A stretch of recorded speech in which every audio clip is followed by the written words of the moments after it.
Talking about the sports you do and don't know, both within and surrounding Baltimore. Don't ask him about preseason games, oh no. Stuffing things in Griffin Basso.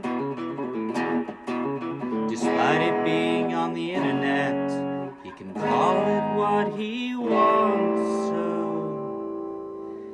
Glenn Clark Radio.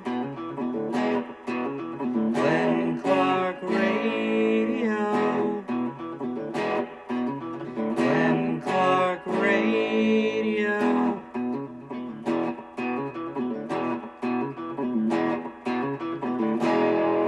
Duke sucks.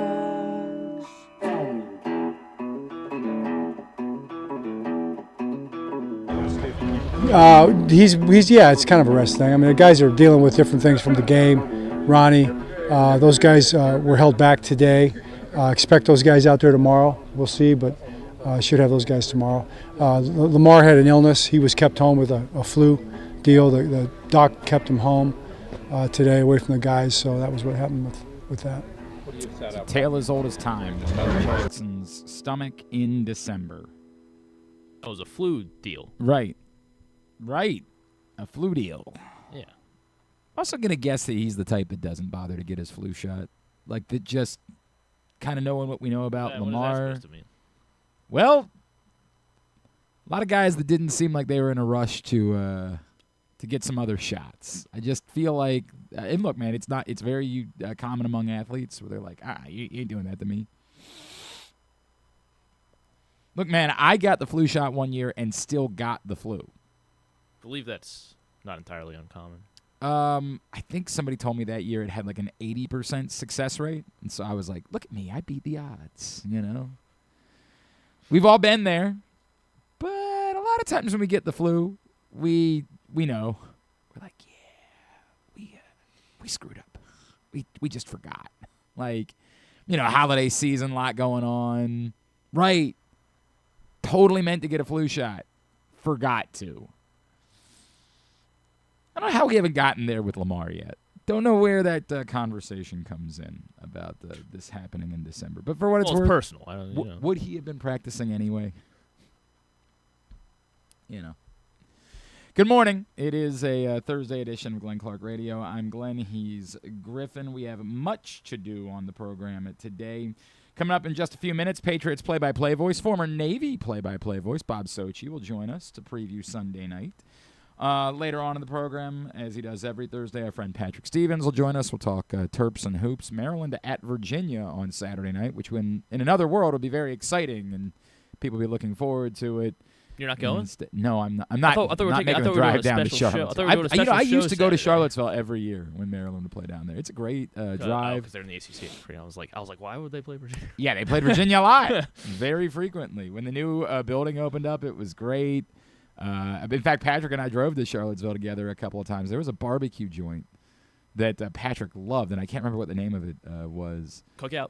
No, like a standalone, like an actual place. And he introduced me to it. It's not better than Cookout, I'm sorry. Every time. It's definitely better than Cookout. It couldn't be better than Cookout. For like 50 cents I can get. Don't get me wrong. This is not me disparaging Cookout. That's not what I'm doing here. That's what you're hearing. Did you see the lines for the In-N-Out they opened in Tennessee? They opened an In-N-Out in Tennessee this week, and the lines were like thousands of people long to try to get to it because I believe it's the first It's got to be the first Central Time Zone one, right? Yeah, I think the first ever east of the Mississippi, I want to say, for In-N-Out. And look, places that have In-N-Out have long lines. Like that happens at places where they have normal In-N-Outs. First east of Texas, it says. First east of Texas. All right. Is that... That can't be right. I mean, I'd believe it. I don't know. I'm telling you, the one in Vegas, which is there, and there's multiple in Vegas. But when I was in Vegas this summer, one night I said, dude, I haven't been to In-N-Out yet. I want to go to In-N-Out. And people can go to In-N-Out whenever they want in Las Vegas with multiple locations. Yeah, there are lines and in L.A. And we still were in like a 25 to 30-minute line at In-N-Out. And my buddy Aaron's just like, do you want to do it? I'm like, yes. Like, I know this isn't a big deal to you because you can just have it whenever you want. It's a big deal to me. Or not, because So the chill. line's always that long. Yeah, he might just constantly pass. I don't know. Anyway, we'll talk to Patrick Stevens about Maryland, Virginia, and how, I don't know, in a weird way, the game on Saturday night was not as bad as it could have been. And there's not a whole lot else on the local front to talk about, unfortunately. And then also this morning we will do picks with Ken Zalis and Bay Harvey, quarterback for Johns Hopkins. They're getting ready to play Wisconsin River Falls on Saturday in the national semifinals with a chance to punch their ticket to the national championship game in Canton, Ohio in January. He's from Switzerland. Huh. I have so many questions for Bay Harvey. He's going to join us later on in the program. So all that coming up on the show today. Yes, we will be interested in seeing who's back for the Ravens today. The only, real question mark appears to be Chidobe Awuzie. He's, the only person of that group that, you knew there was an injury and there was a question. So everybody else that was out there, like Roquan Smith, Ronnie Stanley, Kyle Van Noy, vet days. I know Ronnie Stanley was banged up in the game, but He downplayed most of them. yeah, so I'm not too concerned about that. Clearly, Teddy Buchanan is not going to be coming back, so it's just a matter of time before they make the move. And I guess maybe that is complicated. We were talking about Jay Higgins yesterday. Well, shortly after we found out that Jay Higgins had been designated to return, and he was out there practicing. Now, I'd be stunned if someone immediately gets on the field, just a couple of days after being designated to return, but it might very well be that the Ravens are making their roster decision and delaying when they put Teddy Buchanan on IR based on how far away. They want to see how far away Jay Higgins might be, so it might be that for this week they just elevate someone from the practice squad to give them depth at inside linebacker because they believe Jay Higgins could take that spot moving forward. So we'll see how that plays out, but we'll be looking at that as the Ravens get back on the practice field today. Chidobe Awuzie being the one that we are particularly paying attention to. Nothing else really that jumps out. Obviously, one of those nights where, as we talked about during Tubular yesterday, you better really be into obscure bowl games. Oh my gosh, what a night. Better Except be that I into- got both wrong. Actually. I think I did too. Actually, I definitely did not have Old Dominion. I didn't know Lunch Winfield was running on one leg. That would have been good to know. I thought you were I thought this was your area there. Yeah, I Chief. know. I didn't realize that he had only one leg. But it's your area. His name's Lunch. I You- thought it was gonna be lunchtime. I It was gonna be understand. lunchtime. Look at you. I thought this was the type of stuff that you knew about. Sometimes you don't know them all. It's weird Yeah. because the way that you Sucks. project. Yeah, well, this is what's good though. suggests It's that you early. do. It's early. It's early. We got No, there over are a lot 40 of bowls games. left. You are right We got over about 40 that. bowls There left. are a lot of games still to be played.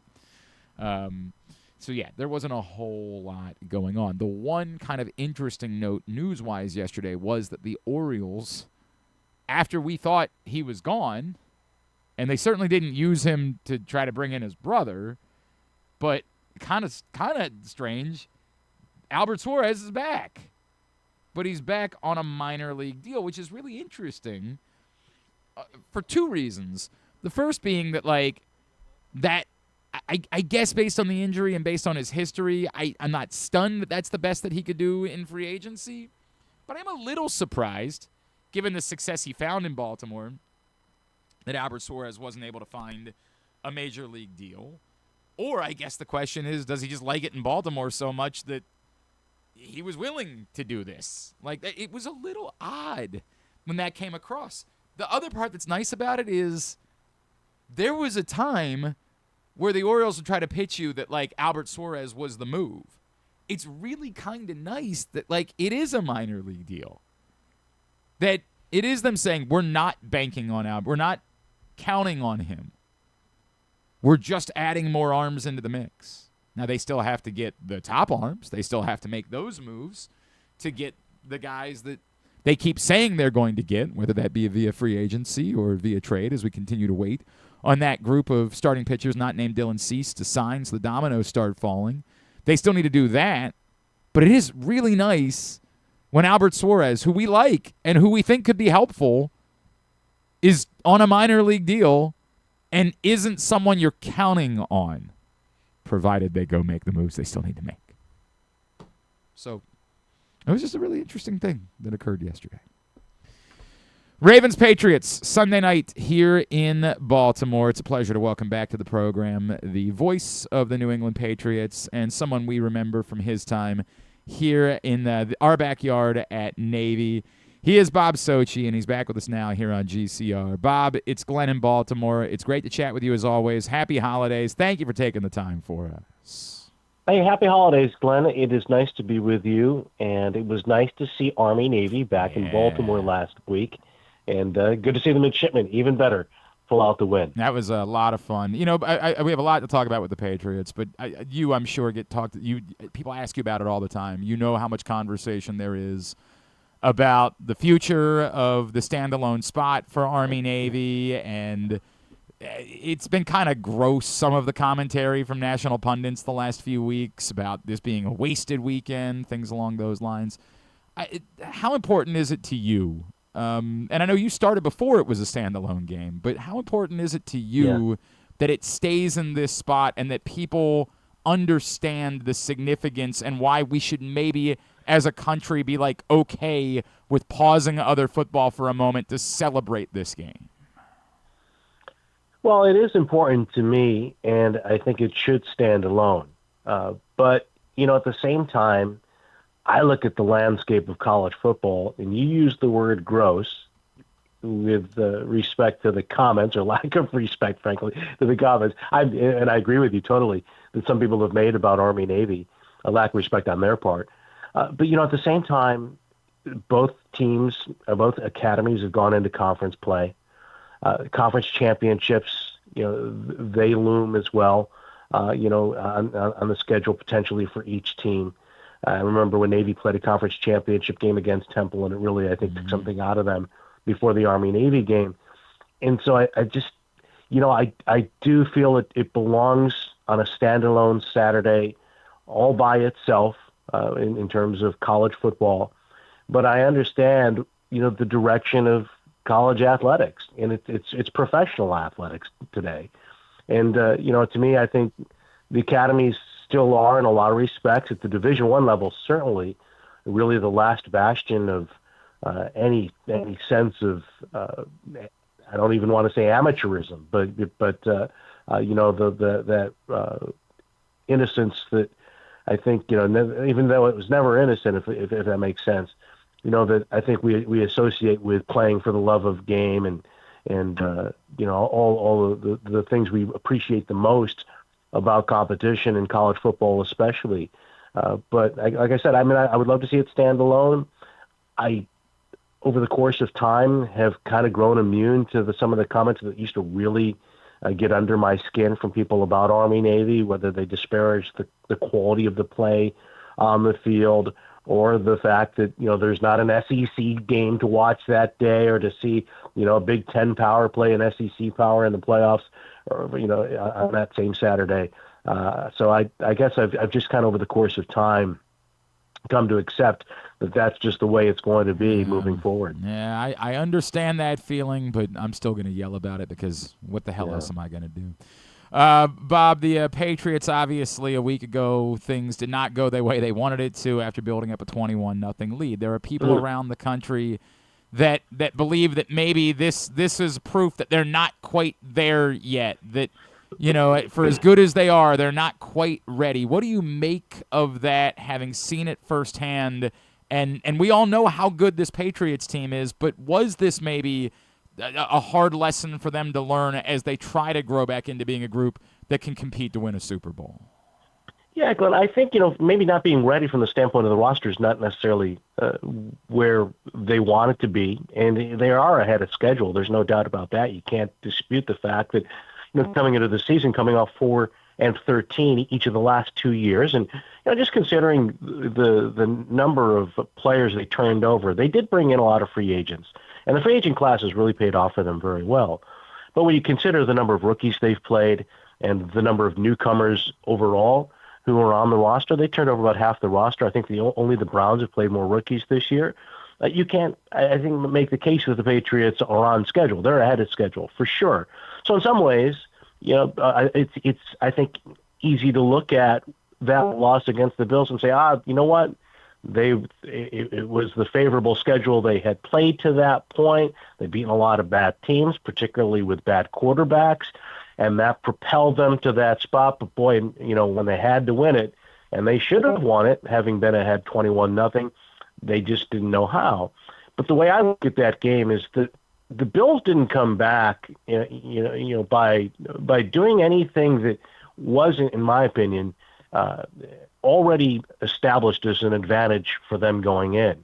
They were able to stick with the run, and they matched up their big offensive line with their tight ends and their running game against what has become a deficiency for the Patriots after being a strength for much of the season. In part, it's because of some personnel losses. Milton Williams, Robert Spillane, not in the lineup in the middle of that defense. The Bills, of course, have an all-world quarterback in Josh Allen. And the other part of it is the Patriots' red zone defense has been terrible all season long, while the Bills' red zone offense has been among the top 10 in the league.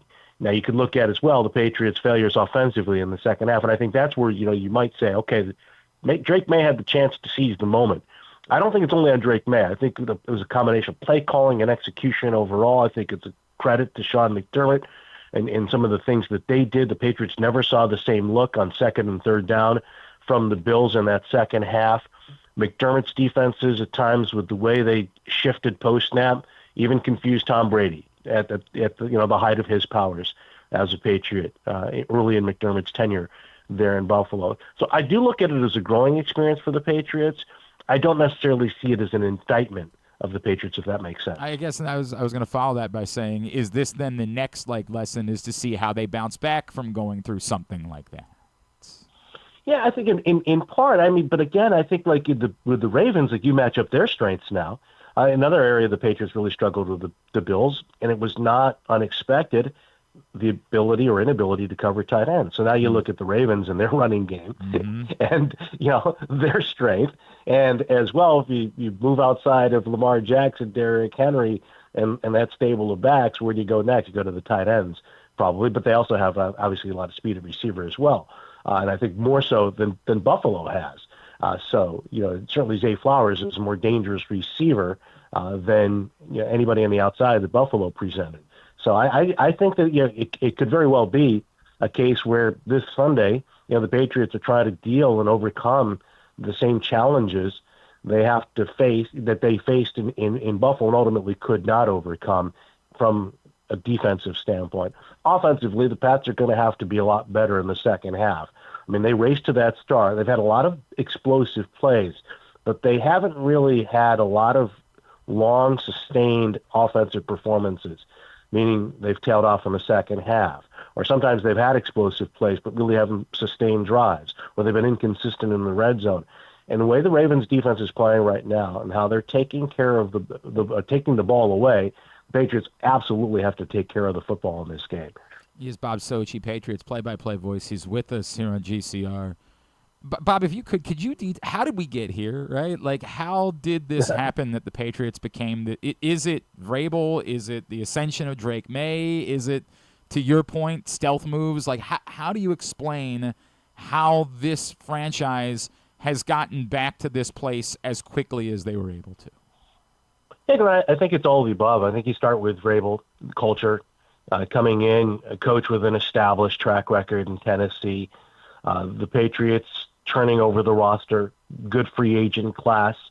They've really had the great fortune of basically hitting on every free agent, even the one player that they signed this past offseason, who you might point to and say, he hasn't necessarily been the guy they thought he was going to be, is Carlton Davis, a cornerback. They're paying him about $18 million a year over 3 years. But he's been on the field for every game, and he was lost during the Buffalo game, came back and played through a groin injury there. But he on the back end, Milton Williams up front for them. I mentioned Spillane, a middle linebacker who played with Vrabel early in his Tennessee career. And he's kind of a yeoman type, blue-collar type, who really established himself first in Pittsburgh and then the last couple of years a high-volume tackler with Las Vegas. You flip it over offensively. The former Raven Morgan Moses has allowed the Patriots, to, I think, nurture some of the young offensive linemen they've drafted and played on the opposite side of the line, with him as a leader in that offensive line room and in a real strong presence,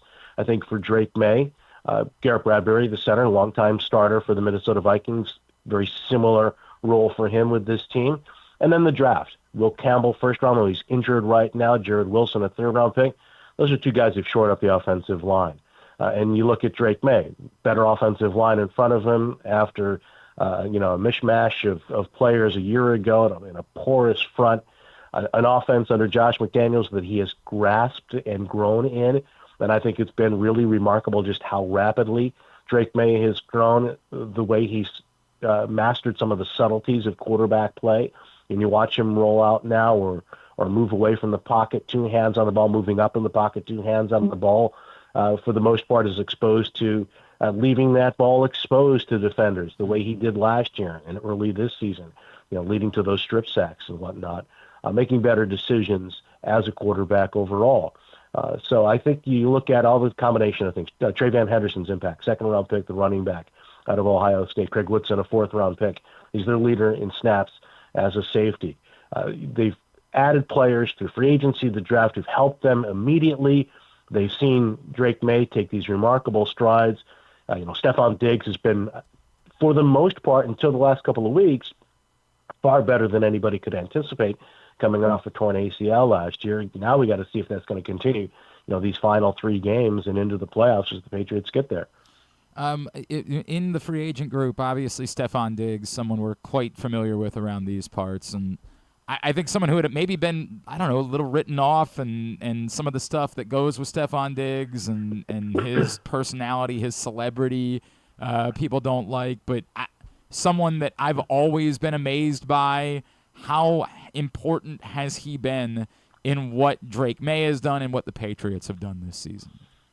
Extremely important, Glenn. And, the thing about Stephon Diggs, now having watched him in the spring and the summer and through the fall to this point, the things that do attract a lot of the attention, some of the behavior on the sidelines, some of the off the field, at times reports about that celebrity life. He just did a photo shoot, I think, in New York City that I saw on social media a couple of nights ago, and there was an incident past spring on a boat in Florida that captured a lot of attention around here. There's the relationship with Cardi B and the fractured relationships in the past with teams, Minnesota and the Bills in the end for him there.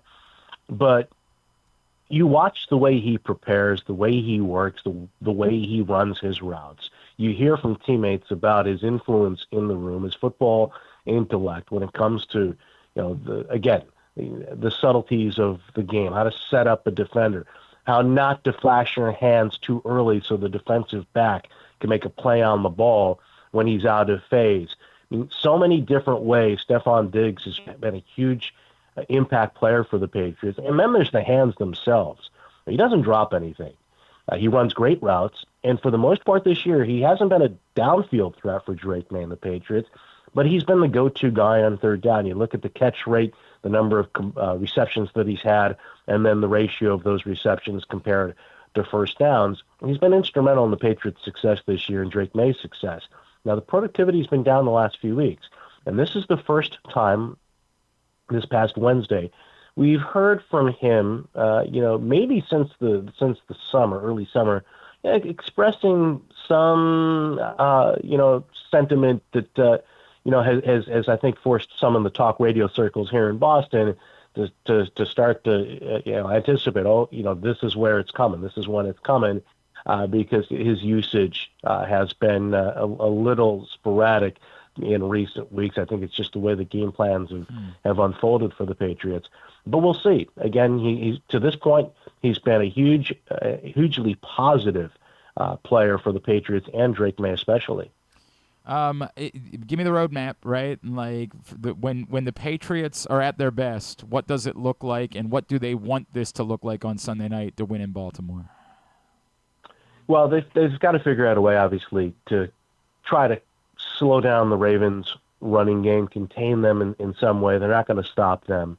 I think that they have to match the Ravens as well with their offense in terms of, you look at the way the game with Buffalo unfolded. As bad as the Patriots defense was, in that second half, the Patriots defense needed the Patriots offense to have some drives, even if they didn't produce points, but have some drives where they consumed time. They got a couple of first downs. They reestablished a huge field position advantage. The Patriots kickoff coverage was terrible last Sunday. Josh Allen started a couple of drives inside the Patriots 45. There was a 53-yard return if you include a 15-yard personal foul face mask, and then a 58-yard return by Ray Davis. So it starts right there. The Patriots have to win on the margins. They got to button up their coverage unit, and their offense has to sustain some drives in the second half. They've been a poor fourth quarter team, especially. And, in a lot of ways, keep away from Lamar Jackson and the Ravens. Because I think, again, you look at the physical advantages that the Ravens will have in this game with their running backs and their running game and their tight ends. That's a tough matchup for the Patriots defense, even if the Pats were at full strength. And the other part of it, and this is, I know it's cliched, but it's the oldest and I think the most reliable rule to lean on in football in the NFL, at least, is, look, you got to win the turnover battle. And the Patriots have not done that. They haven't taken the ball away a lot on defense. They don't get a lot of pressure on quarterbacks. And when they do get pressure, they've got to be able to maintain the containment, their rush integrity against a guy like Lamar Jackson. So I think it's going to be a great game. I think the Patriots will be up to the task of providing a great game, but it will be difficult, obviously, to win in Baltimore with those fans there in what is a playoff game in essence for the Ravens. He is Bob Socci, play-by-play voice of the New England Patriots. Bob, looking forward to seeing you in here on Sunday. Really appreciate you taking the time for us. Thanks so much for doing this, sir. Hey, thank you, Glenn. Again, have a wonderful holiday season. Thank you so much. Same to you, man. Bob Socci, okay, bye-bye. play-by-play voice of the New England Patriots, with us here on GCR. Today's show brought to you by County Sports Zone. CountySports.zone is the website. High school basketball season now moving quite along. Everything you need to know about winter sports here in the state of Maryland at the high school level you can find by going to CountySports.zone. It's proudly sponsored by your local Toyota dealer and buyatoyota.com. Again, CountySports.zone is the website. We can continue along here on a Thursday edition of GCR. And when it's a Thursday, that means we're talking college sports and particularly college basketball. Joining us now from the Washington Post and Blue Ribbon, you follow him on Twitter and Blue Sky at Discourse, D1S Course. He's our friend Patrick Stevens, and he's with us once again here on GCR. Patrick, it's Glenn. Always great to catch up. Thank you for taking the time for us. And I appreciate the chance to talk as always. Really weird when a team could lose by 18 points, give up 100 points, and the large response would be, wow, that was really encouraging. Yeah, I mean, look, I think if you're Maryland from Saturday night losing 101-83 to Michigan, a lot of people have been losing by a lot more to Michigan. Yep. Of late. And offensively, even without Pharrell Payne, I thought Maryland played pretty well, all things considered. Defensively, they were a mess.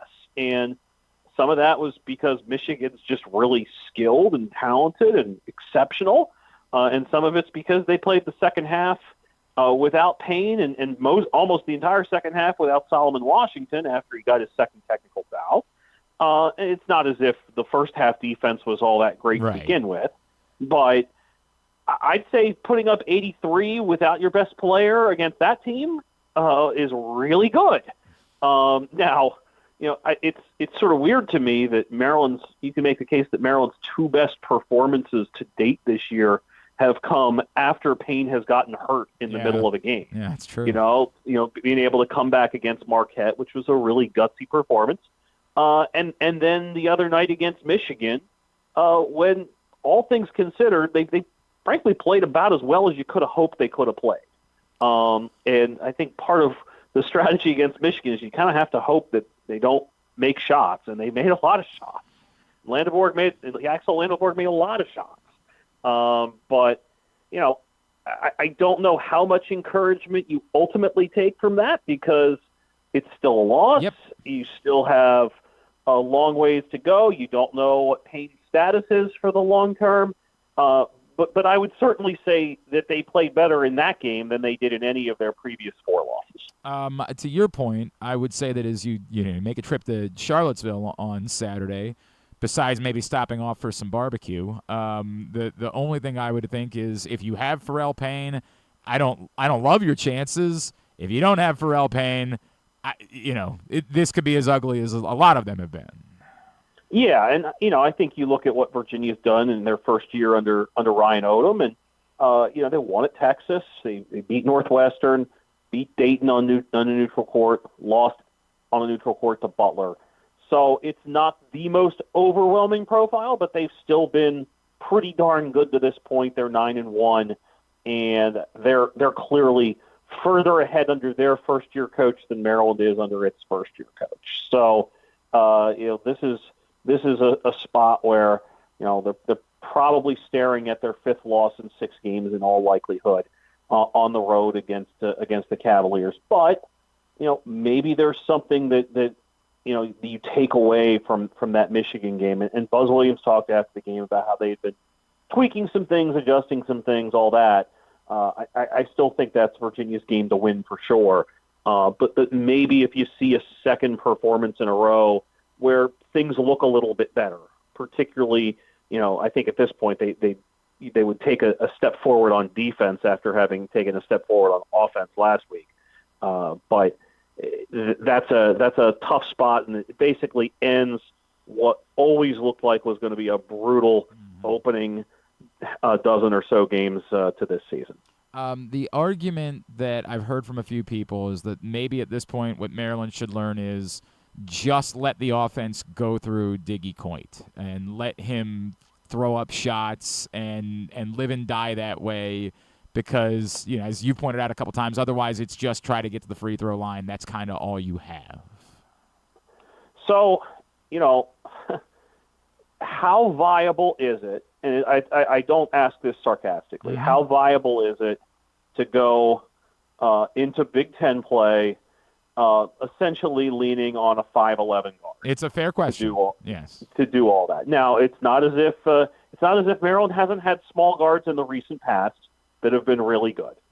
So, but I do think that's a fair question to ask. And you look at games like Saturday where he makes 8 threes, or the Mount St. Mary's game where he makes 8 threes, and that's one thing. And then you can look at a game, like the Iowa game where he shoots 4 of 10 and what have you, maybe isn't as effective. I don't know if that's necessarily the winning strategy for any sort of consistency anyway.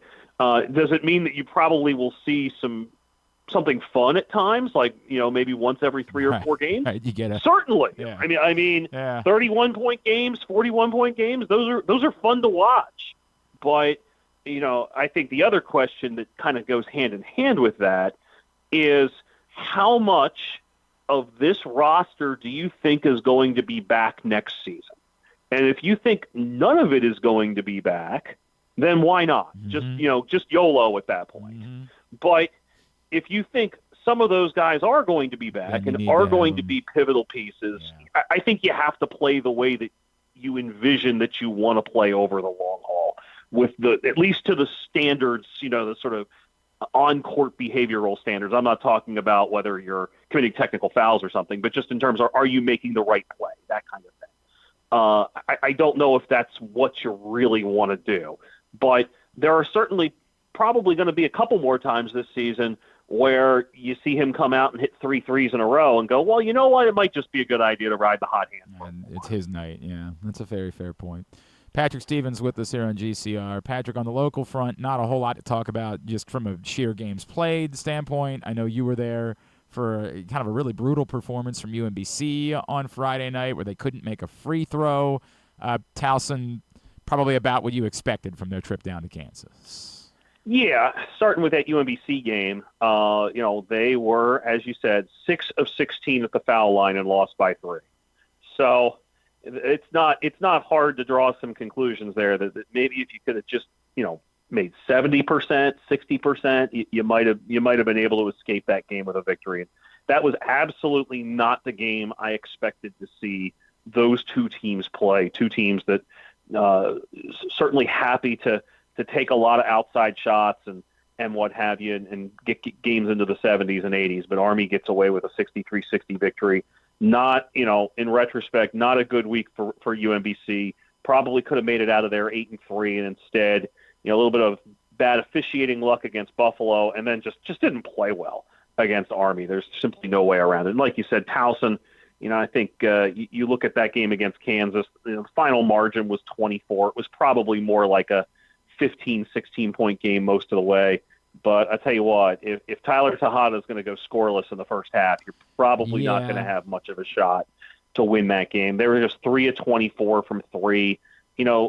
Part of the issue, too, here is like their offense was kind of your typical Towson offense, 22 offensive rebounds, probably not as many second-chance points as they would have liked. But at the end of the day, that's not a shocking performance. They're 6-5. They get Notre Dame of Maryland and Sacred Heart at home here over the next week before CAA play begins.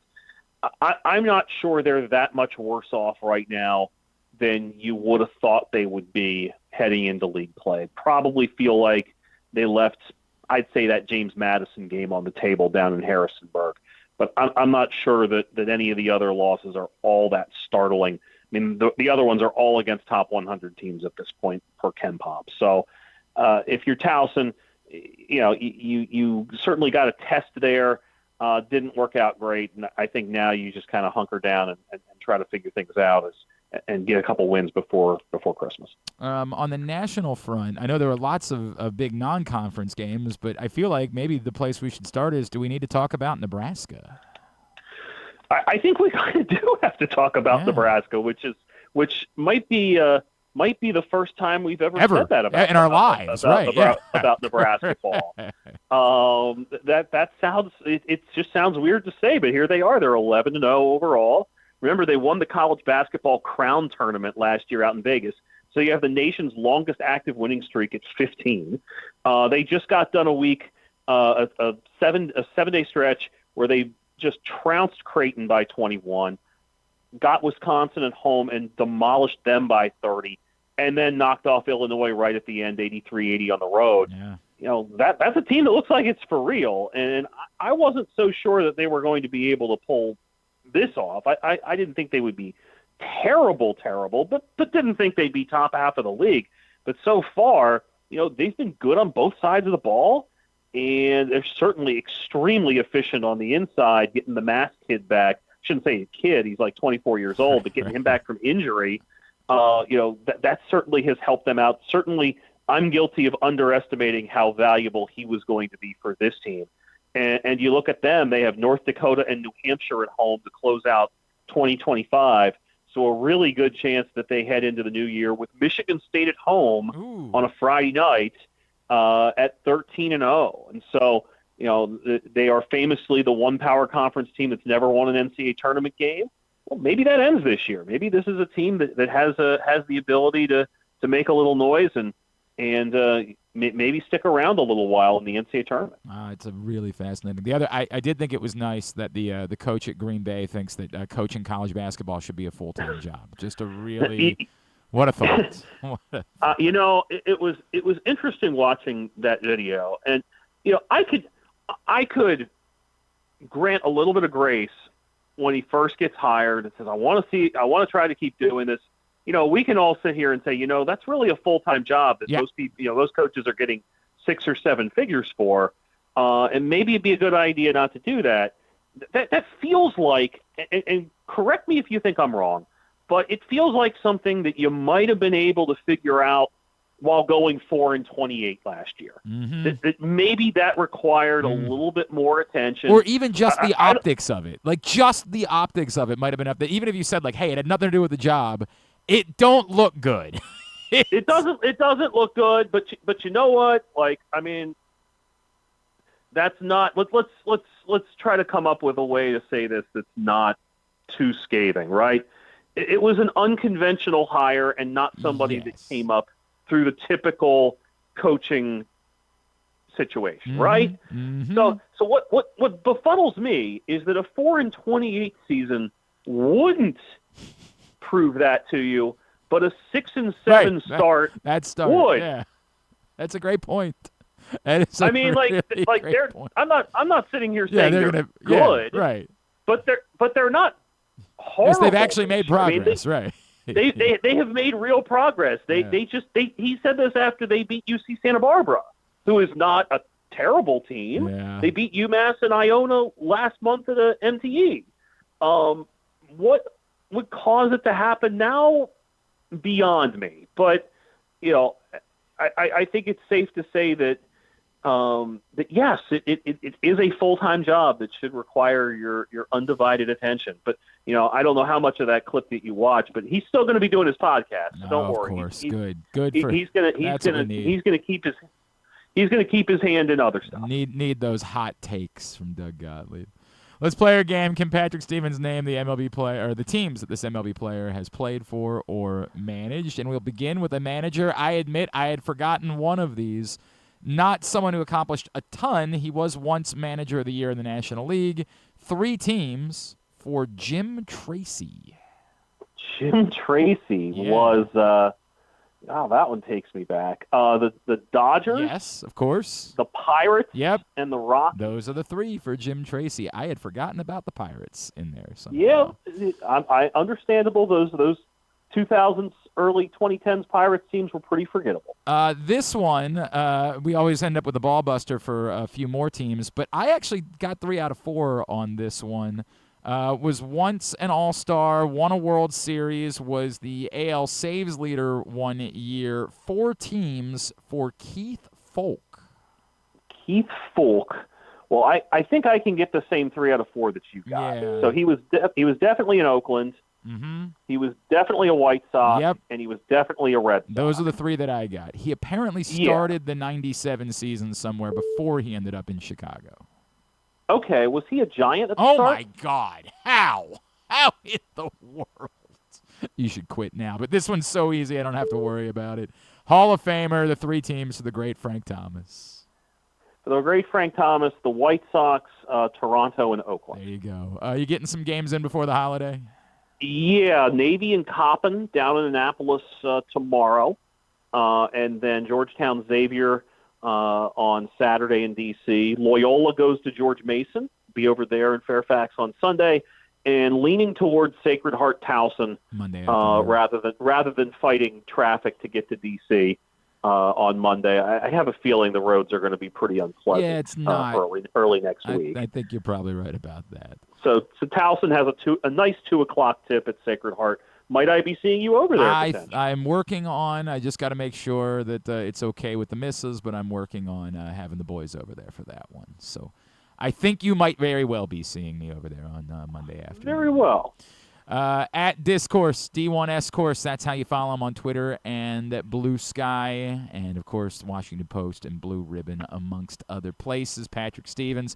I don't know what our holiday schedule is. I'm guessing we're probably going to talk in 2 weeks. If I had to plan it out, that's when we'll be chatting again. Thank you, sir. Happy holidays. Have a great Christmas, bud.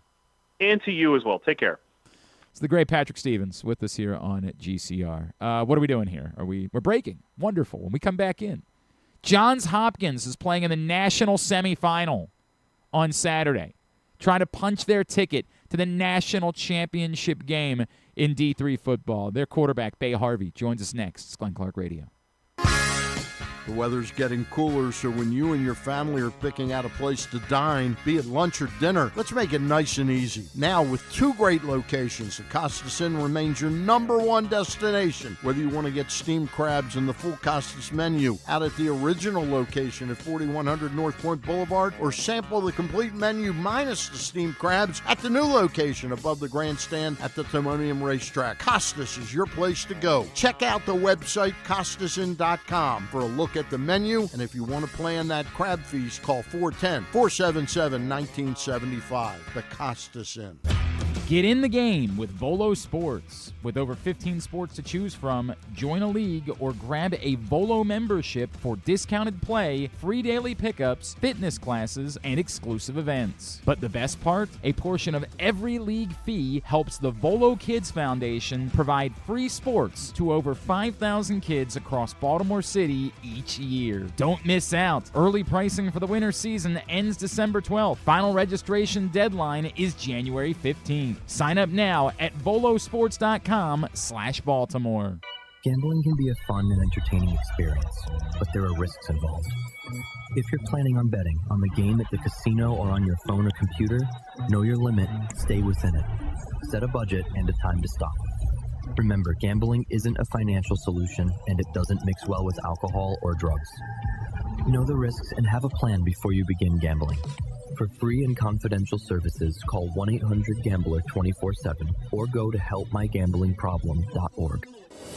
The latest edition of Pressbox is available now, and it's our annual Best of issue, celebrating the top people, performances, and moments of 2025 in local sports. On the cover, we recognize 4 of the most significant athletes of the year: Orioles pitcher Trevor Rogers, Navy quarterback Blake Horvath, Maryland basketball star Derek Queen, and our 2025 Mo Gabba Sports Person of the Year, Ravens safety Kyle Hamilton. Pressbox is available for free at over 250 locations throughout the region, including your Baltimore area High's dairy stores. Plus, you can read the entire issue online at PressBoxOnline.com, where you can also find great betting advice and the best daily coverage of the Orioles, Ravens, and Terps. Get ready to hit the ultimate holiday jackpot at Live Casino during the live action $1 million giveaway. Every Friday through December 26th, we'll draw 25 lucky cash winners, but only one winner each Friday will advance to the final rounds on December 26th, where you could win $1 million in just 3 spins. Come make your million, only at Live Casino. At Erndale Mills, must be 21. Please play responsibly. For help, visit mdgamblinghelp.org or call 1-800-GAMBLER.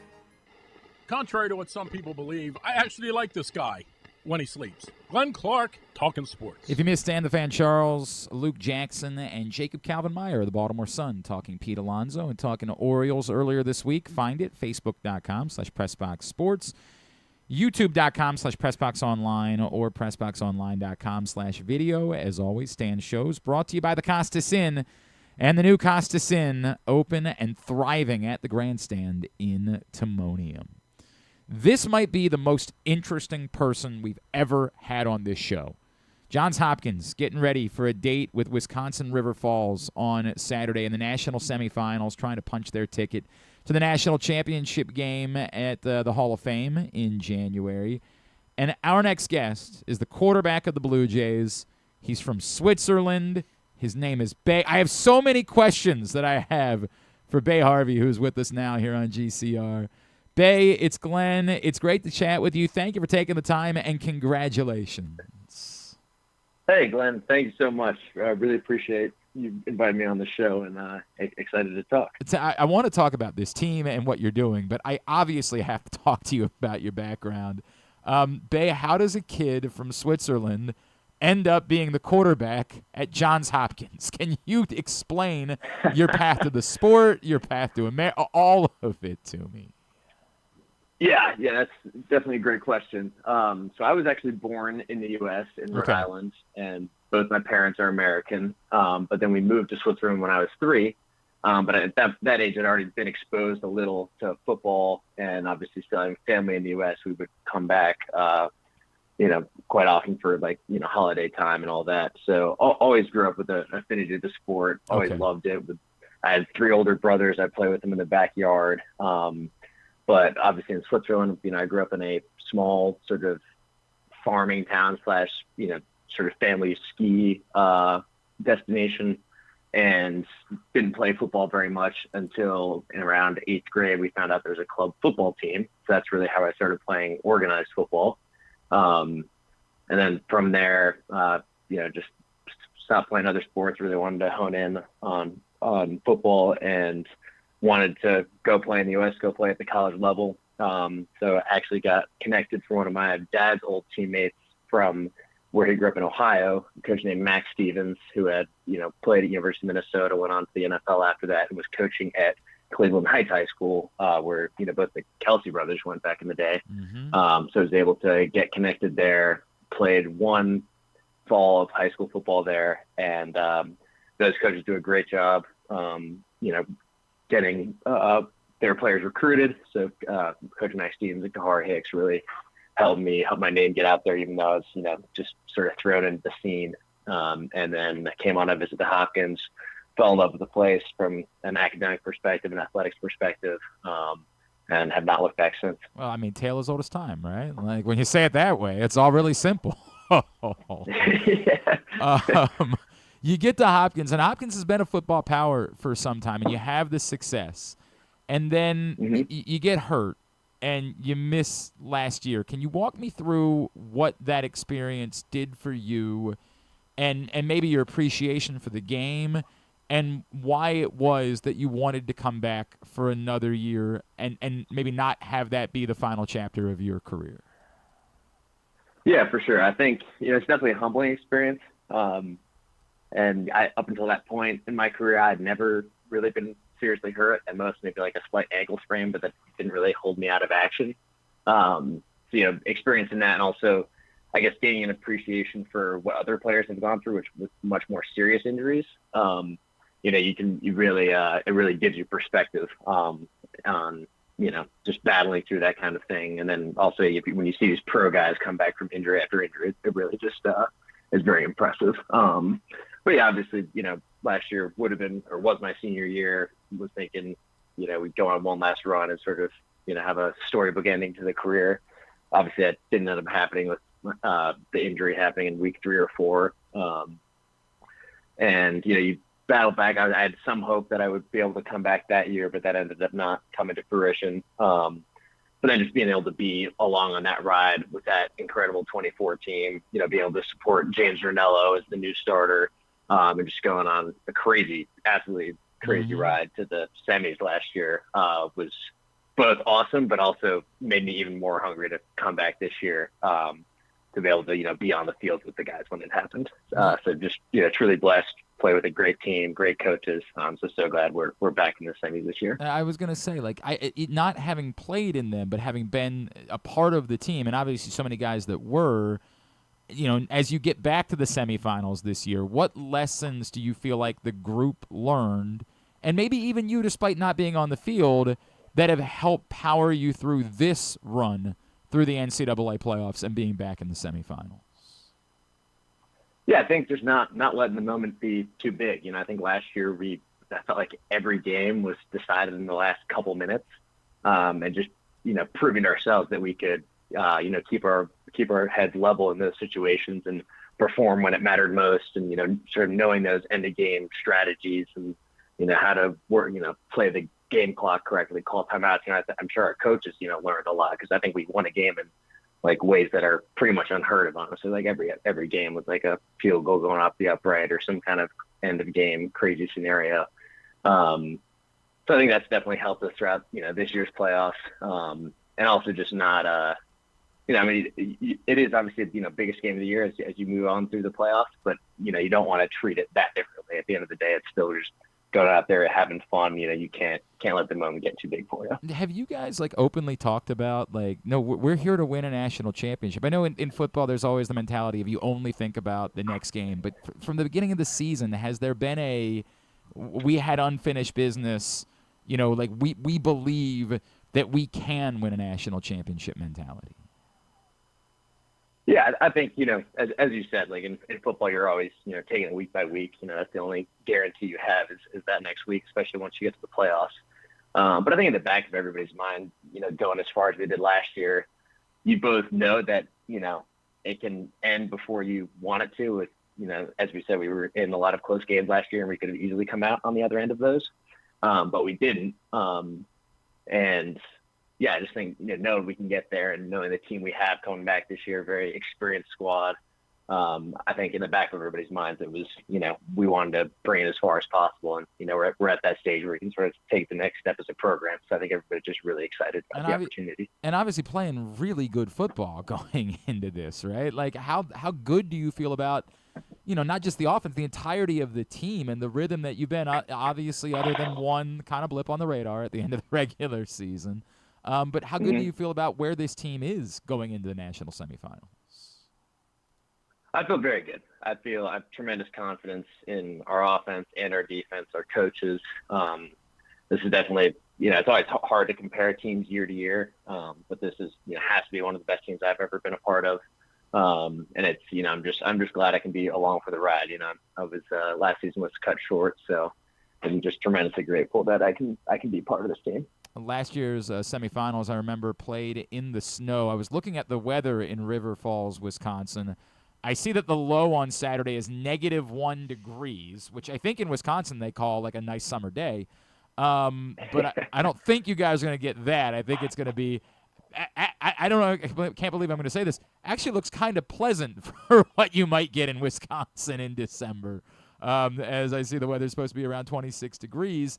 You guys are playing in the cold this past Saturday. How prepared do you feel like you are for these frigid temperatures on Saturday afternoon?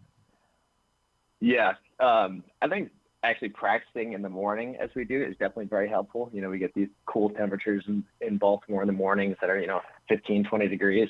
So I think that's definitely great preparation. I'm sure it'll be, not only 26 degrees, but also a little windy out there. But I think everybody would be bundled up, 2 pairs of socks, some hand warmers, everything. The good thing is, both teams are playing in the same conditions, so it'll have the same effect on both sides. I was talking, what is the policy at that level for guys wearing long sleeves? Like I was talking to Tez Walker from the Ravens, their wide receiver, about this because they played like the coldest game in Cincinnati history over the weekend. And he was like, yeah, dude, I had no choice. I had to wear short sleeves. Like, I couldn't go out there like that in long sleeves. What is the rule? How much crap do you give your guys about it if they choose to wear long sleeves? Like, what does this look like during the week as you guys are getting ready for this? I think it's mostly personal preference. I know a lot of guys sort of have, preference for no sleeves because they think the ball slips more if you wear sleeves. It's not as tight in the grip. But I also think we don't quite have the sideline heating that the NFL. That is a good point. So I would definitely rather be a little warm than a little cold out there. Do you get the giant tubs of chicken broth on the sideline the way that they do in the NFL? It is. I wouldn't mind that, honestly. Yeah, right. Like I think those are giant advantages. I think that's the case. Yeah. Bay, what would it mean to you to be playing? Like the national championship game is at the Pro Football Hall of Fame. It's broadcast on ESPN at a time where there's not a lot of other football games on. What would it mean to you for your college career to end with you guys playing in the national championship game? Yeah, I think from a personal side of things, it would be tremendous. I've always from being a kid in Switzerland, like I've dreamed of playing on a big stage in college football. I don't think I was thinking of the D-III national championship in Canton at the time, but here I am. And I think just for sort of the legacy of this program and for going back to what Coach Margraf built before we all were here, but it continued through Coach Kamara and Coach Wadika. It's just a culture of excellence, and I can think of no better way to honor that than bringing this team to the national championship. It's really cool how aware you are of that. That's really, really cool. All right, and then the $1 million question. You're a quarterback getting ready to play in a national semifinal in Baltimore. Well, the game's not in Baltimore, but you play in Baltimore, and your name, I know it's not your birth name, but your name is Bay. Have there been has anyone maybe talked about an NIL deal? Is there any way that maybe legally for the championship game you would change your name to Old Bay Harvey? Is there any chance of something like that happening? I think maybe junior year or something, I did try to reach out to McCormick to propose an NIL deal, and I don't think they were having any of it. Man. So if you got any connections, let me know. I'll do it for a T-shirt, man. I don't really care. I just think it's a funny bit. Get you some Old Bay Hot or something. That would be funny. Like a nice tin. Something. I'll do it for anything. Just give me something. That's awesome, man.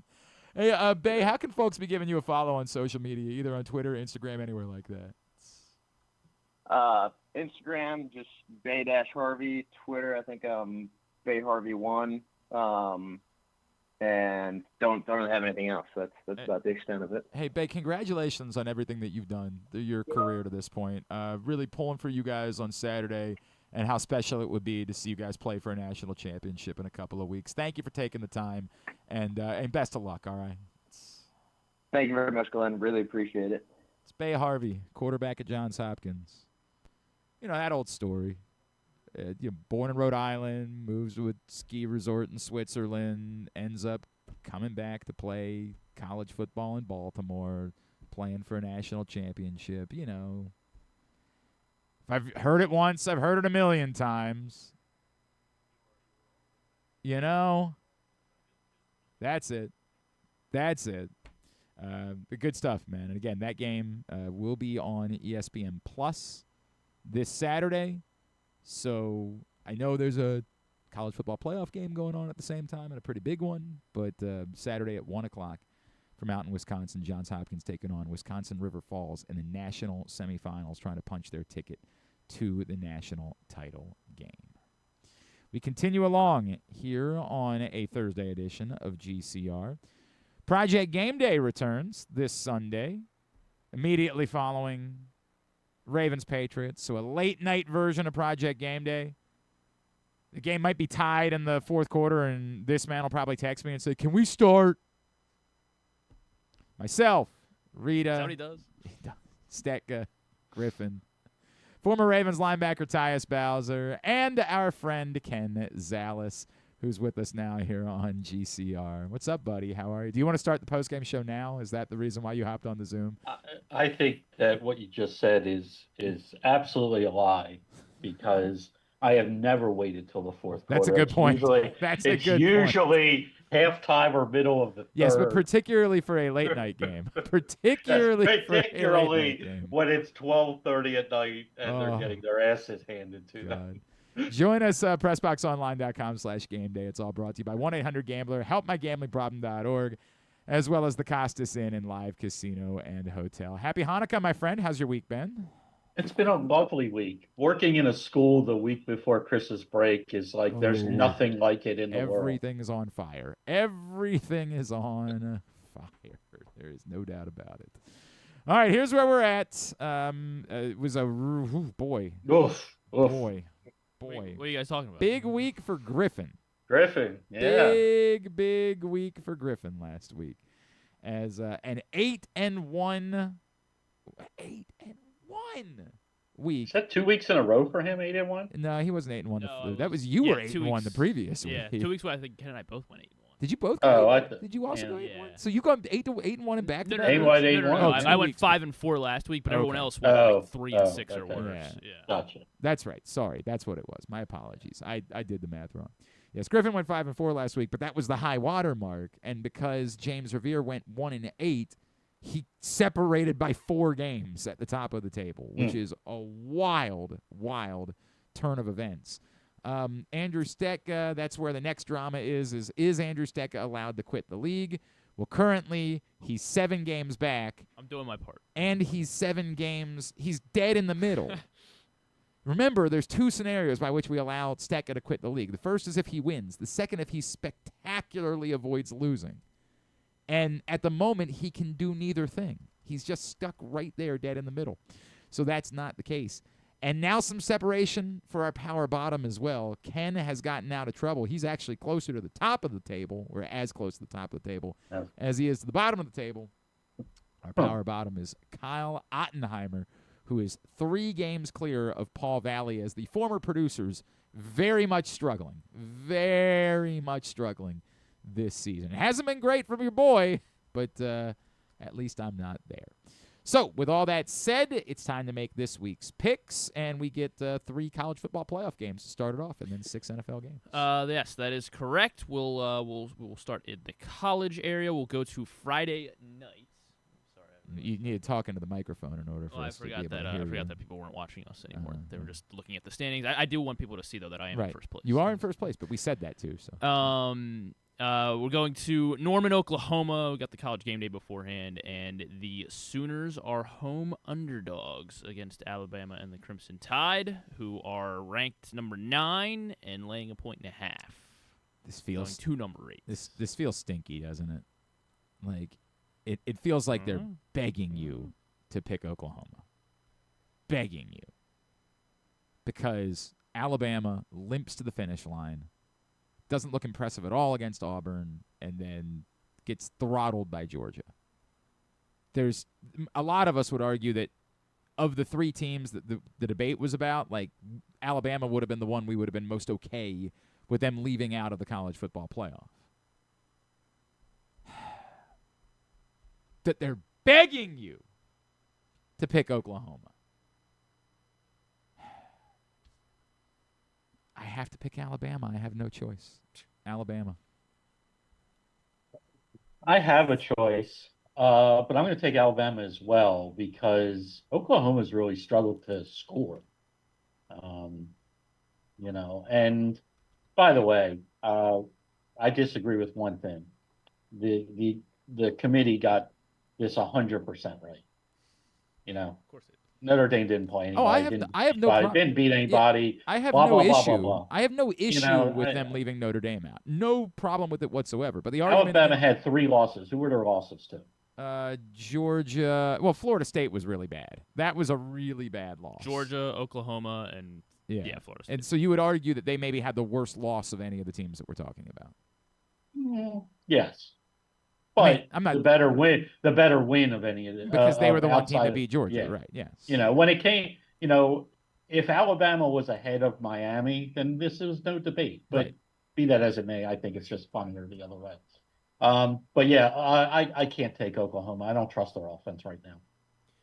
Yeah, I mean, everything is feels like it's kind of pointing towards Alabama. They're they're Alabama, and there's just name value. Are they though? I think so. They put them in the playoff. They think they're Alabama. Yeah, but we're also talking about this isn't Alabama. There's talk about Kalen DeBoer just leaving because they might not like him anymore at Alabama because he lost 3 times. They outgained Oklahoma in that first matchup, the regular season matchup, by 100 yards, and just had the turnovers, which are kind of fluky. Except it's like Ken mentioned that Oklahoma's not scoring points. Well, they don't have to because Oklahoma has a top 5 defense in the country, and I think they're going to be able to force more turnovers. They also get one of the best defensive players in the country back, R. Mason Thomas, who on the defensive line, who did not play in the regular season matchup. So I think Oklahoma does it again. John Mateer is healthier. They got a healthy R. Mason Thomas, and I don't really trust Alabama, frankly. I don't believe in them like they are Alabama. So I'm going to go ahead and take Oklahoma as a technical home underdog here. By the way, Andrew Stecca makes a good point that this is the best time to live in Arizona is when there's a Sunday night football game and we're all doing post game afterwards. It is a good time to be in Arizona. He's actually going to join us and not work. Ooh, calling him right out. I believe we're split here, 6v6. You both are on out. Or no, sorry, 7-5 split in favor of Oklahoma. You two are on Bama. Andrew Stecca is on Alabama. James Revere on Alabama, as is John Keller. I used to be excited about James being on my side. Now I'm not sure he knows anything anymore. He might not. 1-8. Might not know anything. College Game Day Part 2 will be in College Station. This one will be on Saturday at noon.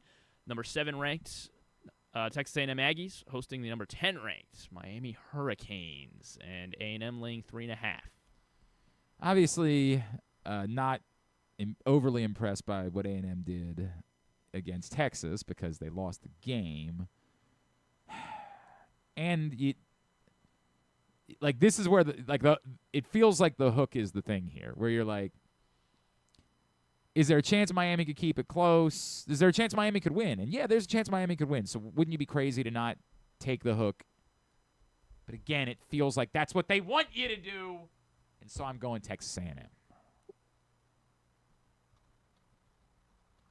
So I'm just going to go this way. I am rooting, as you all know, for Miami to win. No, you? But I have not been impressed with them. Yes, they won games down the stretch, but who'd they beat? Right. Like who they beat? The ACC's ACC's terrible. Pittsburgh's terrible. It's like they lost to a bad Louisville team. It's not bad, but they're not. Yeah, bad. They're not Florida State, dog. Bad. Florida State beat them, right? I don't know. I'm going to take Texas A&M. That's a really tough place to play. And if I drop this one and Miami wins the game. Yeah, I'll you're be happy. hedging. I So there understand you exactly go. what you're doing. You're hedging. There you go. It's very So smart. I can't lose here. Louisville's a good team. They beat JMU. Like That's true. That's a good point. Louisville did not play. They did not play Florida State this year. Okay. But they did beat Miami. They did. I'm kind of with Ken where I really want to pick Miami because I want to root for them as well. I think they have maybe the best player, at least the most electrifying player in the country, Malachi Toney. But that's the problem. This is the problem, though. It's Miami in December. Like, what are we? I don't know that I think that he's more electrifying than either of the Ohio State receivers. Well, I don't think Shane's getting the ball. He's not pushing the ball upfield enough. He's pretty darn good. I'm not saying that. Not saying that. I think. Well, I Miami mean, I finds a didn't way say to it. put the I'm ball just in his saying. hands. I really like watching that kid play. Oh my gosh, he's incredible. But it's Miami in December, and if this game were in September, it'd be easy. Hurricanes all the way, but it's not, and I'm gonna go ahead and trust A&M here. I love Marcel Reed. Casey Concepcion's also pretty electric himself, and I think they're all gonna be pissed off about losing that game to Texas. They've been off for almost a month, and they need to bounce back, and I bet they do it in convincing fashion. Okay, you're giving us too much. This is the thing where, like, for some reason, this is the segment that Griffin spends all of his time on during the course of the week when I need him to do other things. Four backers of Miami: Jeremy Kahn, James Revere, John in Little Rock, and Kyle Ottenheimer on the Canes. All right. Could be very helpful for him. He could really use one of those. We're not picking the JMU Oregon game, but it looks like we have a JMU. JMU is doing everything right here, just trying to troll everybody. So Oregon, apparently Dan Lanning is 2-3 when he coaches against purple and gold teams. Dynamite stuff. And he's 44-4 against all other colors. Dynamite stuff. I think everybody's sleeping on JMU. That comes from Evan Daniels. Dynamite. Number 20 ranked Tulane Green Wave, the champions of the American, taking on number 6 ranked Ole Miss Rebels. Swear to God, if you guys could have heard the pre-show conversation that Griffin and I had the other day, where Griffin was going war on Tulane being in the college football. I'm like, why are you mad at Tulane being in? I think I'm just and he's even more more mad. I don't know. By the way, they didn't beat anybody. I'm like, they beat the ACC champion. It's like, when? I'm like, this year. What are you mad about? I don't. Griffin's become. He's been poisoned. He's been poisoned by all of these talking heads. Joe Klatt's right. I think they should cancel the NCAA tournament. The basketball March Madness group of 5, and Griffin was going war on Tulane without having any idea. I think I'm also more annoyed by it because we already saw this game.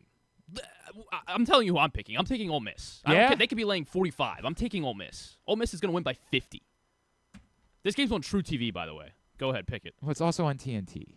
It's not just on True TV. It's on TNT. Both these games are on TNT and True TV. That's where you can find them. By the way, the NCAA tournament is also on True TV. And I was going to say, why are you mad at True TV? We watched the NCAA tournament the entire Every year. time. Well, it's like, I mean, you come to this and it's like, well, we got to put this some is games a on really TNT. weird. Who are we yes, gonna that's put part on of the TNT? reason why they did this. Yeah. Like, why are you mad at them? You mad at the people that? Because I want to watch the best football teams in the country. Okay. Ooh, so okay. Then Texas. Why play the Notre games? Dame. Why play just decide these are the best teams and let the national champion be determined by a computer? Maybe we should go back to the BCS. So next year you can get upset about the 17th and 18th teams that are bizarre, man. You know, just so we get upset about the 68th and 69th teams in basketball. Imagine being this worked but up those about. Teams don't have a right to be mad. Imagine what right does Notre Dame have to be mad? What did they do? I mean, they won all their games that they against had who? Against Navy. Yeah, they did beat Arkansas. Navy, right? Yeah, I think they played Memphis. There you go. Army. What are you mad about? Play a real schedule. Just been poisoned by all of these Stanford that are ghouls. You're like, hey, they got a point. We should. God, man. USC is ranked. To Ken's point, the field is fine. It's fine. I hope I'm wrong. I'd love for and JMU you know what? to go into Oregon and beat them, but I don't think it's going. I would too. I don't think it's going. I don't think they're going to come close. But for some reason, you're only doing that with JM. You are really angry about Tulane, which makes no sense. John's mad too. Who you got? Makes no sense. There is this weird part of me that wonders how the coaching change does impact Ole Miss, and if there's anything going on behind the scenes where some players already have their foot out the door to LSU, and there's awkwardness there. So I'm gonna take the points here because of that. Idiot. Because you obviously know what's going to happen. Don't worry, you're not the only idiot. because that part of it is the part that I think we're not talking about, which is there has to be a handful of players that already know they're playing for LSU next season, and there's got to be some other guys that are pissed off about that, and I could see that not to the point where I think they're going to lose. I obviously think Ole Miss is going to win, but with 17.5 points to play with, it's just enough for me to say I'm going to take a shot at it. I want them to win so bad. Yeah, just to piss off. Oh, you want Tulane to win? Tulane, so bad. See, this one's a little bit weird because bad. I also feel like Ole Miss is kind of an underdog too because they got screwed over by their coach. So like, Lane Kiffin was doing more yoga today. Good for him. Hot yoga. But I can't. I mean, this is Alpha's, real conference football against team who played nobody, and they played this game they already. Didn't play nobody. That part isn't true. Okay, you're right. I understand what you're saying. I know, that part of it is not accurate. The strength of schedule UTSA. is not the same. By multiple scores. That's not the same as saying they I'm played not mad. nobody. I'm not mad that they're in. I don't know what Griffin's done. I don't think you should be allowed. I'm not mad, but I'm going to take Ole Miss. 3 touchdowns.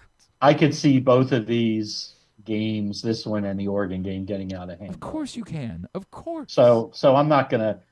17's not enough for me.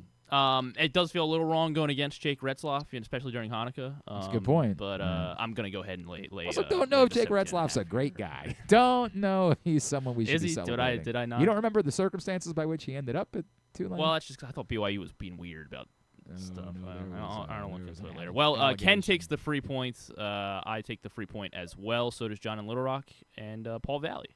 Only 4 of us on Ole Miss. Everyone else hoping for the wow. upset here. That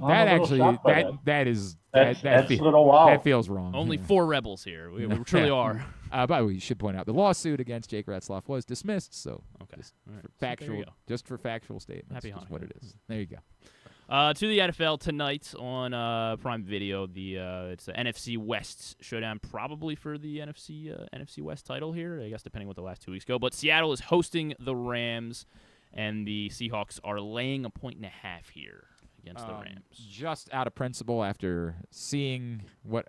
Look, man, this might be reckless because the Rams definitely have been the better team. There is no doubt about that. But I now have no choice but to root significantly against Puka Nacua, who apparently is an asshole. So it kind of sucks. He's really good at football. He's incredibly good at football. It does suck. It sucks, man. But I have no choice. So I'm just so I can root for Seattle tonight. And I'm that one's complicated because then you get all the mouth breathers like, oh, this is proof. This is proof the Ravens screwed up. Who are all the exact same people that said that with Rex Ryan for consecutive years. And by the way, you might be right. You just have no idea. You have no clue whether you're right or not. But I have no choice. I have to pull for the Seahawks, so I'm going with the Seahawks here. Yeah. I don't have those reasons, but short week going to play in that atmosphere without Devontae Adams, without your star. I know whatever the tight end of the month is over there had a good week, but it makes it a little bit easier to defend the Rams without Adams there. You roll some coverage Puka's way, and I like Seattle tonight. I like Seattle as well, which it feels weird. I mean, Darnold threw the 4 picks, obviously. I don't think he's going to throw that many again. They honestly should be kicked out of the playoffs for only beating Phillip Rivers by 2 points. Like, they should not be allowed to participate. I could hear you out, but a Colts good team. They won. They were. I get that they're saying their 8-2. defense is good, but 7-1 started. I'm gonna buck a lot of trends though, because Stafford 6-0 straight up against the Seahawks with the Rams, and Sean McVay has also won 9 straight games in December. I'm gonna go ahead and try to buck those trends alongside with you guys though. I like Seattle. I have Seattle's defense in all my fantasy leagues too, so I'm just gonna go ahead and triple down here. Seattle laying the 1.5. We are perfectly split though. 7-5 in favor of the Rams. So do we shame everyone that picked LA? No. We're the 3 of us on Seattle. Jeremy Kahn on Seattle, and John in Little Rock on the Seahawks as well. All right. To Saturday, NFL game on Saturday. There are 2 NFL games on Saturday. We're picking the good one. The Bears are. Well, I think we think good one. I don't know. Let's get to it. Bears are hosting the Packers. Packers are laying 1.5 going into Soldier Field. I do think. Well, they're still the Chicago Bears. Right, that is true. They're going to Before they move moved to to Indiana. northern Indiana, apparently. I like this idea. Yeah. Torn on this one. Oh, they're just going to play on the water. Yeah, that's a a heck of floating an idea, stadium right? on Lake Michigan. And then we can move into Northwestern Stadium, their temporary stadium, when Northwestern moves into their like new stadium. 8,000 people. Right? Oh, okay. I really am struggling with this because I don't like the momentum that has so fully gone to Chicago's side. Before the Micah Parsons injury, I thought the Packers, honest to God, were the team that was going to win the Super Bowl. And while the Micah Parsons injury is killer, I don't feel like we should be going this dramatically, like where we're just completely writing them off.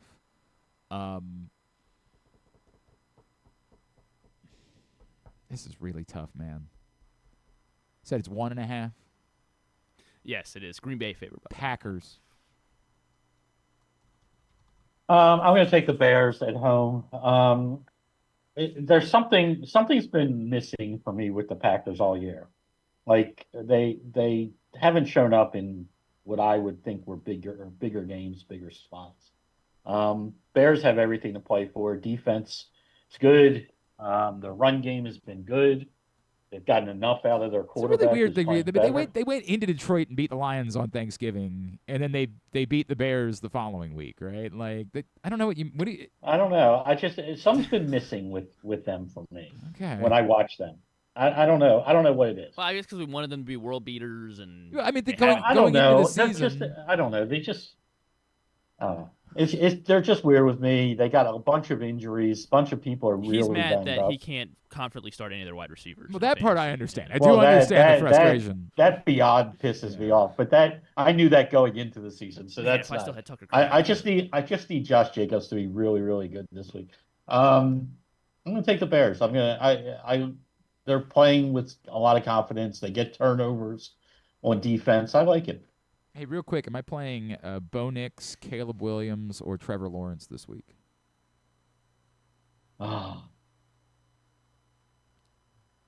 Who's Denver playing? Jacksonville. I'm probably going Knicks this week. That's what I was gonna do. And then, Yeah, am I still? I'm probably going. Am I still playing? Remember, he told me to play Darnold over Trevor Lawrence last It's a good week. point. He did do that. Thankfully, I didn't listen to you. Am I still, like we all saw that coming.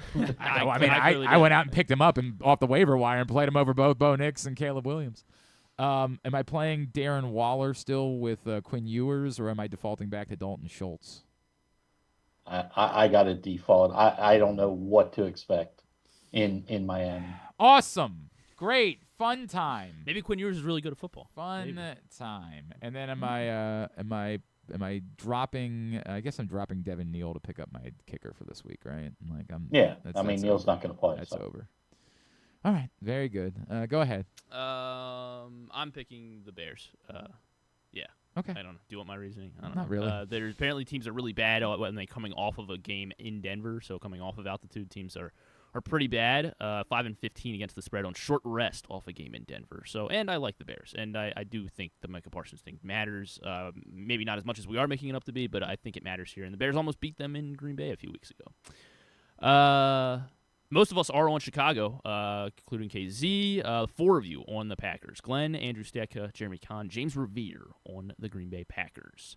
Now to Sunday, a 1 o'clock window here on Fox. The Tampa Bay Buccaneers are going into Carolina to try to seize control of the NFC South. Battle of 7-7 teams. Bucs are laying 3 on the road. God, I don't like this at all. I'm still gonna stick with the Bucs. It's 2 teams you don't trust. I'm just gonna choose to trust because it's only 3. I'm gonna choose to trust Baker slightly more in this spot. And also like, I still can't get over how fluky it was what happened last Thursday night. Like, we're really down on the Buccaneers because of it. But my God, if one of the 7 human beings that was standing over the football just falls on the football, then they win by 2 scores. So I still just have slightly more faith in the Buccaneers than I do have in the Panthers. Yeah, that's where I am too. I don't trust either one, but if I'm gonna trust a side, it's gonna be on the Bucs side. Mike Evans came back, looked absolutely incredible, so that's a big target back for them. Carolina's it's a nice story. It really is. They've to be where they are this late in the season. Nobody saw that coming, but I can't this week. Yeah, Baker has never lost to Carolina. He's 5-0 against the Panthers in his I think in his time in Tampa or in his career. He's 5-0 in his last 5 against the Panthers. Panthers, though, however, 6-0 against the spread off a loss this season, so they've been good at bouncing back.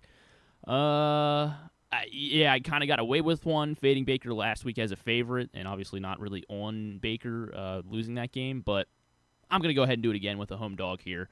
I think the story continues. They got to run Rico Dowdle into the ground here, shorten this game, win this thing outright. I'm going to take the Panthers to keep the story alive and keep it going, and get the win at home here. So yeah, give me Carolina. I am joined by Joe Serpico, John in Little Rock, and Ryan Schell. 4 of us on Carolina. Everyone else on Tampa. 4 o'clock window at 4:05, also on Fox. The, of course, AFC teams taking on each other on Fox. The Denver Broncos hosting the Jacksonville Jaguars. Also, Denver -3. I just looked ahead to next week. I'm pretty sure there's only 2 games total in the 4 o'clock window next week, which sucks. So we get 3 Christmas days. Well, you got 3 the Christmas and the 2 Thursday Saturday games, but there's still like 7 games in the 1 o'clock window. You couldn't move 5 and 3. Yeah, something like that to make Red Zone Channel worth watching. That sucks. Like not man. putting the Ravens game at 8 o'clock at night on a Saturday. On Peacock, by the way. I don't know. Again, it's a very similar story for me where, I'm still reluctant in my full faith in Denver, but 3 points. Denver should beat Jacksonville by 3.3. Denver. Yeah, I think a lot of people are going to look at last week with Jacksonville and go, whoa, look at what they're doing. Nah, this is a real defense they're going to face this week, not the Jets. So, Denver. Yeah, Bo Nix has been really good as a favorite, and he's 6-1 straight up as a favorite, only 6-9 as an under. I guess that's kind of, if you're an underdog, 6-9 straight up's not too bad. He's also 17-0 and a 6-point teaser as a favorite, which doesn't really mean anything here, but not at all. Yeah, it's 2 good defenses. I think it'll be a great game. I feel like it's gonna be a letdown spot for Jacksonville as well after the massive win that they had over the weekend. At least a letdown spot for Trevor Lawrence specifically. I don't think he's not doing that again. I'll take Denver as well. You said Denver, Glenn? Yep. Most of us on the Broncos here, we're close to split. Yeah, 7-5 in favor of Denver. Andrew Stecca is on the Jaguars. Jeremy Kahn, John Proctor, Kyle Ottenheimer, and Paul Valley on Jacksonville as well. How about Waller, Andrews, or Theo Johnson? Theo. Thank you. Theo. You don't trust Waller, huh? I mean, it's I was so excited to grab him. What do I know? But I mean, well, I think Cincinnati sucks. So, sure, but we have a quarterback we don't know if he can play. And then am I going Chris Rodriguez or Audric Estime as my flex? Let's live, man. Estime. God damn, that's really what we're doing in America. That's really you got a 3. The problem with Rodriguez, wonderful player. I don't know how many touches he's going to have coming off an injury. If he even plays, you got 2 other guys involved. Estime has Evan Hall to share carries with. Maybe they're going to share carries with Evan Hall. That's what I'm worried about. Yeah, but it's it's share versus 3 pieces. Michael Carter or Tony Pollard? Yes. Pollard's been good the last 2 weeks. Nice. I feel like I got to keep riding him. Yeah. I mean, I don't have a Carter or DJ Moore. I'll say this: if what's a Doomer, whatever it is, the other running back that's coming back from injury for Arizona, if he's still out, I'm going. Yeah, I think he is coming back. Would you flex Pearsall over Estime? I got to see Pearsall practice. I right now no, because I don't even know if he's going to play. Okay. Glenn really does not want to start Audric Estime. I mean, it's the semifinals of fantasy football season. Oh, this is where we are. We're playing Audric Estime. Start Taysom Hill. Do that. God. Steelers are going to Motor City. Detroit laying 7. That feels too much, doesn't it? Like, oh, God, I hate it here. And I'm the guy that's banging the table that I still don't believe the Steelers are this good, but it just Is that just the Ravens fan in you trying to? No, it's not. I genuinely don't believe the Steelers are very good. Got that coach. 7's too much. Steelers, God, I hate it here.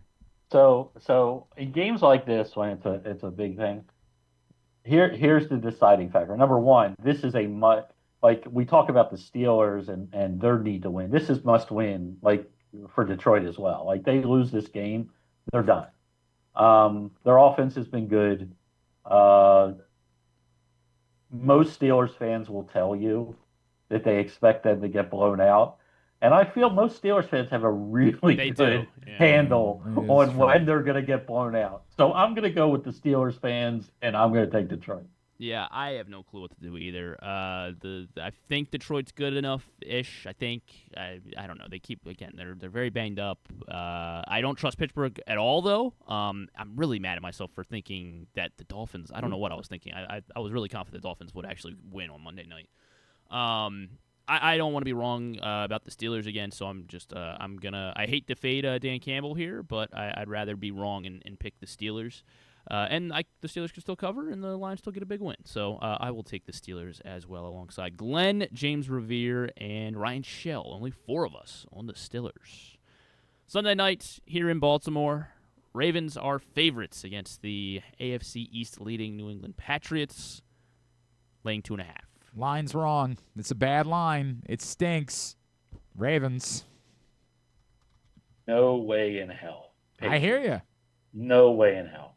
I'm sorry. And if it was a pick'em, I'd take the Patriots. They beat a terrible, gave up at halftime, didn't want to be in the element. Just a reminder, Bengals team. They can pick the Bengals last week. Just a quick reminder. I did. But this line is way overreacting to that win. No, this was actually bigger on the look ahead. This was a, really. This was a 3 on the. This was a 3 on the look ahead. I don't get it. It's insane. That's why I have no choice. I have no choice. It's insane. Well, I will root for the home team. Mm-hmm. They're not as good of a football team. I agree wholeheartedly. And it's only 2.5. No way. Entering the season, Lamar was 20-5 straight up in night games. He's only 1-3 at night this season. Oh, there you go. It's all over. It's over. I think the line's wrong as well, and I'm not gonna be trying to outsmart Vegas like Glenn is. I'm taking the Patriots. I think the Ravens are what their record says they are. They're pretty average. I don't think they should be favored here. Patriots, I think, are legit, and yeah, like Ken said, I'm not convinced by them beating a white flag waving Bengals team. So I will take the Patriots as well in this one, and would love to be wrong. Would love to be wrong. Most of us, though, on the Ravens. KZ and I on New England. John and Little Rock always picks against the Ravens as well. James Revere on the Patriots, too. So 4 of us going against the home team. All right, that's where we're at. Sunday night, Project Game Day. Following the game, come hang out with us. I have not even looked at I'm in the trash division of one league, and I haven't even looked at it. Whatever. I don't care. I don't participate in trash portions of my league. You think that makes you a better person? Yeah. No, I just. Well, we have actual penalties for the. Oh, okay. If you have penalties, I do understand. I don't have a choice. I have to participate. I'm going to get yelled at in 2 leagues because I'm not removing people from my IR. Oh, yeah, that's going to be bad. All right, pal. We will see you Sunday night. Thank you as always. Yes, text you at halftime. That's KZ, Ken Zalis, joining us for picks as he does every Thursday. We'll come back in. We'll get a tidbit. We'll get Tubular to wind things down for a Thursday edition of GCR. Get in the game with Volo Sports. With over 15 sports to choose from, join a league or grab a Volo membership for discounted play, free daily pickups, fitness classes, and exclusive events. But the best part? A portion of every league fee helps the Volo Kids Foundation provide free sports to over 5,000 kids across Baltimore City each year. Don't miss out. Early pricing for the winter season ends December 12th. Final registration deadline is January 15th. 20. Sign up now at volosports.com/Baltimore. Get ready to hit the ultimate holiday jackpot at Live Casino during the live action $1 million giveaway. Every Friday through December 26th, we'll draw 25 lucky cash winners, but only one winner each Friday will advance to the final rounds on December 26th, where you could win $1 million in just 3 spins. Come make your million, only at Live Casino. At Erndale Mills, must be 21. Please play responsibly. For help, visit mdgamblinghelp.org or call 1-800-GAMBLER. The weather's getting cooler, so when you and your family are picking out a place to dine, be it lunch or dinner, let's make it nice and easy. Now, with 2 great locations, the Costas Inn remains your #1 destination. Whether you want to get steamed crabs and the full Costas menu out at the original location at 4100 North Point Boulevard, or sample the complete menu minus the steamed crabs at the new location above the grandstand at the Timonium Racetrack, Costas is your place to go. Check out the website CostasInn.com for a look at the menu, and if you want to plan that crab feast, call 410-477-1975. The Costas Inn. Gambling can be a fun and entertaining experience, but there are risks involved. If you're planning on betting on the game at the casino or on your phone or computer, know your limit, stay within it. Set a budget and a time to stop. Remember, gambling isn't a financial solution, and it doesn't mix well with alcohol or drugs. Know the risks and have a plan before you begin gambling. For free and confidential services, call 1-800-GAMBLER 24/7 or go to helpmygamblingproblem.org. Looking for Baltimore's premier waterfront dining experience? Head to Nick's Fish House, located in the Baltimore Peninsula. Enjoy crabs all year long, plus happy hour Monday through Thursday from 3 to 6. Planning a celebration? From rehearsal dinners to corporate crab feasts, Nick's is the spot to make it unforgettable. And the fun doesn't stop there. Live music fills the air every Thursday through Sunday. Check out the full lineup at nicksfishhouse.com. Nick's, it's where Baltimore comes to eat, drink, and play by the water. Make the most out of every day in your Toyota RAV4. Available in hybrid or gas-only models. A RAV4 can get you where you want to go in style. Check out buyatoyota.com for deals on new RAV4s from your local Toyota dealer today. Coming back in here with Glenn and the other guy, Garrett, whatever his name is. You know who they are. Winding down for a Thursday edition of the program. Tidbit is brought to you today by the best of issue of Press Box, which is now available. Get to your Baltimore area High's Dairy stores, and you will see on the cover our 4 finalists for Mo Gabba Sports Person of the Year: Trevor Rogers of the Orioles, Blake Horvath of Navy, Derek Queen from Maryland. And, of course, our winner, our 2025 Mo Gabba Sports Person of the Year, Ravens safety Kyle Hamilton. Inside, a great story from Bo about our Mo Gabba Sports Person of the Year, and then a celebration of the top people, performances, and moments of 2025. Get it for free at your Baltimore area High's Dairy stores, anywhere where you find Pressbox throughout the region, and read it all at PressBoxOnline.com. Let's see. We're starting Quinn Ewers. The Dolphins are. Yeah, we're not doing that. No, we are. We are. Well, us Dolphins fans. Oh, okay. Yeah. The Dolphins are starting Quinn Ewers. He is looking to become the first Texas quarterback in over 20 years to win his first NFL start. The previous 3 all lost. Who was the last Texas quarterback to start his NFL debut? Or win his NFL debut? You said the last 3? Yeah, the last 3 all lost. So that's got to be Bichelle. No, what year would Bichelle have been? Wow, have there been 3 more recent than? Oh, I meant not Bichelle, Ellinger. Ellinger, not Bichelle. I don't know why I said Who's Bichelle? Shane Bichelle. Who did Shane Bichelle go to college? He didn't go to Texas, did he? Who is Shane? Should I know who Shane Bichelle is? Well, he's a quarterback. Is he old? Is it Shane Bichelle? How do I even spell that? He did play for Texas. I was right about that. Maybe he just never started. Maybe that's the answer. Buchel. Buchel. He's a young guy. Okay. I don't know. Maybe he never played. Maybe he never started. Oh, is he the one? He's the guy that the Terps beat? I don't remember who started those games. Why did I think that was Ellinger? Yes, it was. It might have been Ellinger. All right, so this includes Ellinger. Ellinger lost his first. So does it go back to Colt McCoy? It goes further back. So Vince Young? Vince Young also lost his first career start. So it predates Vince Young? Yeah. Is it Chris Sims? Chris Sims, the last Texas quarterback to win his NFL debut. Damn. Right. How about that? Yeah. All right, very good. Tubular. It's weird that those are the only Texas quarterbacks that I could. Yeah. Well, they're all. I guess those are all Major the Applewhite ones. never played in the NFL.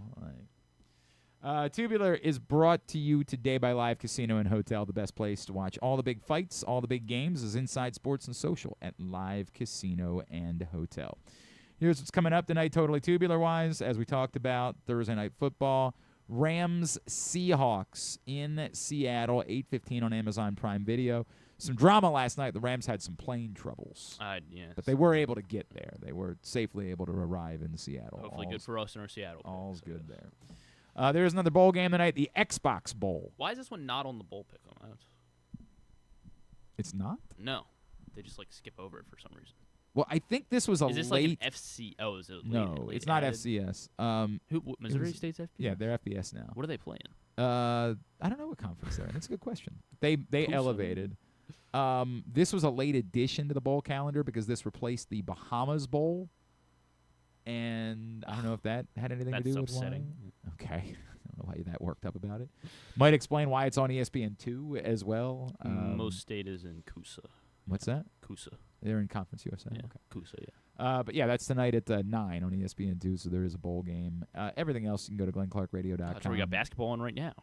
Oh. North Florida, Charleston Southern. Can't miss that. It's tipped at 11 for some reason. Yeah. Capitals hosting the Maple Leafs tonight at 7 on Monumental. They're not very good. And then the Wizards-Spurs game that I couldn't figure out what was going on last night. I'm like, really? They make the Spurs playing back-to-back nights? Yes, they just moved the game back a night. That's all they did. The game was moved from Wednesday to Thursday. And so the Spurs host the Wizards tonight at 8 on Monumental 2. The NCAA women's volleyball semifinals are tonight. Who you got? I'm going to take Kentucky. In one of them, yeah. They do play. Yeah, you are right I know about they're that. One of them. I think they they're are in one playing an orange team, maybe? Texas? No. Tennessee? Nope. You want me to guess? Not orange. Oh, they're not orange? Yeah. Before you go Wisconsin. to Syracuse next. Wisconsin is correct. That's who they're they playing? play. Kentucky plays Wisconsin. Actually, I'm going to take Wisconsin. And then the other one is? Nebraska? No, the team that beat Nebraska, which was a big deal. Penn State? No, but the other team is close to Penn State. Pitt? Pitt. No. Pitt. Is it really? Pitt Okay. is in the other semifinal against I know women's volleyball. the team that beat Nebraska. Pitt versus a blue team? Nope. Darn, that rules out a lot of them. Yeah, it does rule out a lot of teams do wear That's blue. just, You're I right would about think that that would help me. Yeah, right? Not Colorado. It's not Colorado. You're right. Kansas State. It's not Kansas State. Maybe guess colors again? I don't know. Yeah. Is it a red team? It's a USC? It's a reddish team. It's an offshoot of red. Not Temple. No. So not Cherry. No. Let's go with. It's not gonna be Cornell. It's not Cornell, but I think they're just red. They are. I thought they were more maroon. Are they? All right. Okay, Harvard then. It's not. It's Alabama. not crimson. Alabama. Yeah, it's not crimson. That's good. They're an offshoot of red. It's maroon is the correct answer. Okay, so who the heck is maroon? Darn it! I don't know if that helps me. Pretty famous maroon. Okay, so it should help me. Yeah. West Coast? No.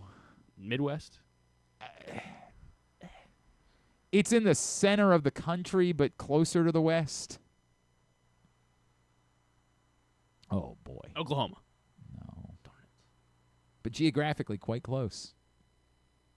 Texas Tech. No. They're just red. But so close. Couldn't be closer. What's near Lubbock? Texas is huge. So Texas, it's in Texas. It is in Texas. I said Texas. And it's maroon. Oh, boy. Houston? Oh, no. What happened to you? Hold on. Let me just go through my... This is bad. You're yelling in my ears. I'm going to take the headphones I off. don't think I'm I can yelling think. at all. Oh, it's because my headphones are loud. This is not good. It's a very famous maroon team in Texas. This is... Oh, my. Oh, boy. Oh, no.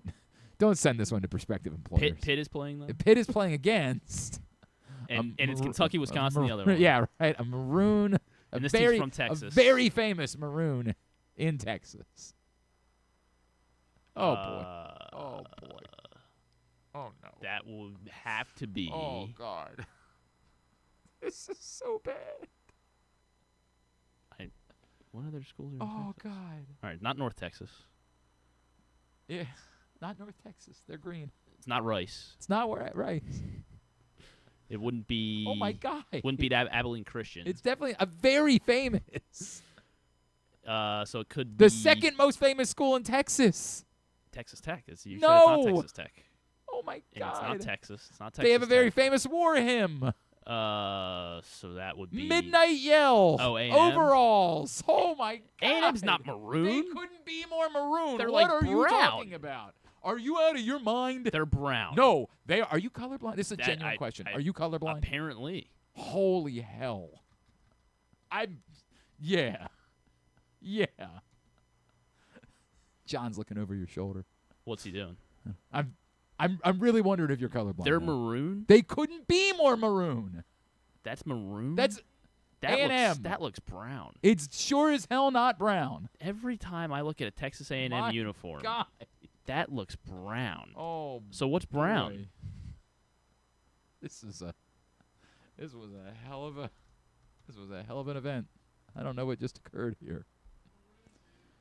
Whew. That's maroon? Yes, it's quite maroon. Ew. I don't like maroon. That's the problem. I don't like Go that ahead color. to non-sports. We can't. There's the Counting Crows documentary. That's right, on HBO. There's Is it on HBO or just on Max? I think it'll be on both. Like Well, it should be on both. you do the segment. It's airing on HBO. Yeah. Okay, then that's the answer. What happened? I don't watch live television, But so you outside have of sports, it listed. If it says HBO, I don't know it's why. on- So why does it matter to you? Because you also don't have live TV.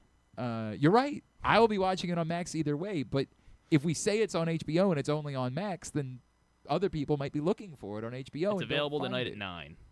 Are you this flustered by the Texas A&M thing? I just didn't know that was maroon. That's I a didn't know that was really maroon. rough. I thought maroon was like more red. are you like sh- I are thought you- your shirt was close to maroon. This is close to maroon. Yeah. Close, yeah. Are you sure? Basically maroon. Are you sure you're not colorblind? I guess I didn't know what maroon was. Andrew just asked if you had a medical episode. I thought that Texas A&M looks brown to me. It's definitely maroon. When they're running around on the football field, that looks brown. Then I just would maybe wonder if you've got some color blindness. Also I don't think. I mean, is maroon that popular of a color?